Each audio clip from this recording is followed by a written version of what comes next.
Dominique, bonjour Dominique. Bonjour à tous, bonjour les GG. L'ami Dominique, fidèle des grandes gueules, maître de conférence dans le management du sport en Haute-Savoie. Dominique, comment vous percevez-vous cette histoire, cette affaire depuis 48 heures maintenant alors? Écoutez, moi je suis déjà très surpris d'une chose, c'est qu'on appelle ça l'affaire Ferry, parce que c'est pas une affaire. C'est très étonnant qu'aujourd'hui, Luc Ferry, interrogé sur un plateau de télévision, finalement dit, parce qu'en substance ce qu'il a voulu dire, en tout cas moi la manière dont j'ai interprété, c'est: puisque la boîte de Pandore est ouverte, ouvrons-la complètement. Il y a eu des rumeurs, il doit y avoir des enquêtes, ou il y aurait dû y avoir des enquêtes. Donc moi mon interrogation, elle est là. Est-ce qu'on n'est pas en train de brûler, finalement, Luc Ferry? Est-ce que c'est pas un peu celui qui montre la lune et on regarde le bout du doigt, quoi? Est-ce qu'on n'est pas devenu abruti? Je me pose vraiment la question. Oui. Bon, parce que moi, je vous cache pas, du fin fond de ma province enneigée en ce moment, que j'entends parler de cette fameuse rumeur, mais non pas depuis 2002, mais depuis les années 90. Oui, mais Dominique, encore une fois. Et ça n'est qu'une rumeur, c'est-à-dire qu'on a été capable, nous, êtres humains et lecteurs, de faire la part des choses entre la rumeur et les faits avérés.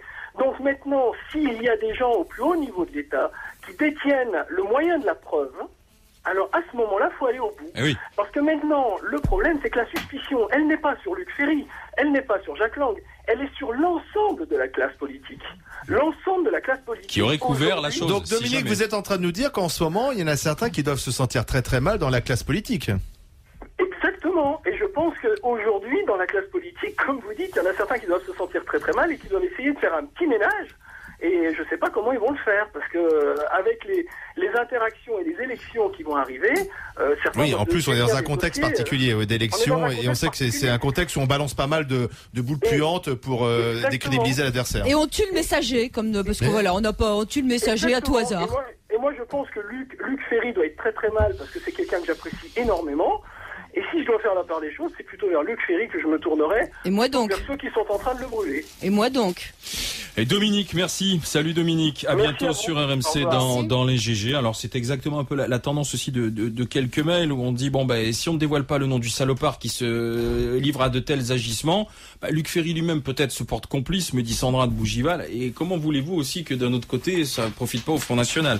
Elle s'interroge. Et Caroline de Melun. Les affaires de mœurs, ça peut toucher n'importe qui. De toute façon, on dit n'importe quoi maintenant, on dit que ça profite au Front National. Là, on parle des politiques, mais je veux dire, toute la presse en général, je veux dire, est complice, parce que ce journaliste qui écrit cet article dans le Figaro Magazine, il ressort une affaire vieille de 20 ans, donc ça fait 20 ans qu'il la connaît. Donc, quelque part, pourquoi il l'a pas sorti plus tôt? Pourquoi ils ont pas fait de l'investigation? Exactement. Attention. Cette affaire DSK délie toutes les langues. Je suis assez d'accord avec je toi. pense qu'effectivement, Dati disait ce matin, je vais dire, sur BFM, que il y a beaucoup d'hommes politiques qui doivent regarder le bout de leur gueule en ce moment, parce qu'ils doivent pas être fiers, parce que t'as l'impression que ça a ouvert la boîte de Pandore, effectivement, à ce niveau-là, et que, alors, est-ce qu'on est à la veille d'un grand ménage en politique?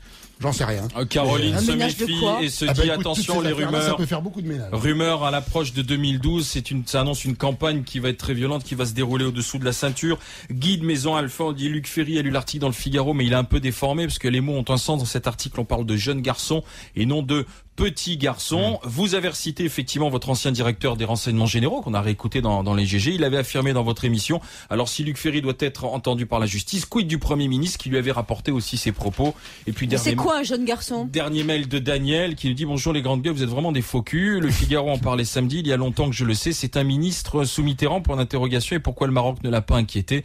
Le gouvernement de l'époque l'a-t-il soutenu? Est-ce que vous n'avez pas fait des enquêtes? Aujourd'hui vous faites les ingénus, dit Daniel. Simplement, il y a un autre livre qui avait été écrit par nos confrères Laurent Guimier et Nicolas Charbonneau, puisque on les avait reçus. La rumeur tournait effectivement toujours autour de Jack Lang. Ils avaient fait une enquête de journalistes d'investigation en disant que c'était faux, rien n'étayait cette rumeur qui était à briser. C'est le problème de la rumeur, parce que la rumeur pour la tuer c'est compliqué parce qu'elle est relayée de dîner en dîner dans les petits milieux qui sont pas forcément mieux informés. Faut je vais dire une chose, le milieu journalistique parfois ils disent beaucoup de conneries et relaient aussi des rumeurs dans les dîners, dans les salons, dans les couloirs et c'est vrai que si cette rumeur est fausse, n'est pas une information, c'est terrifiant parce qu'elle sera très compliquée à tuer, à casser. 10h25 dans un instant.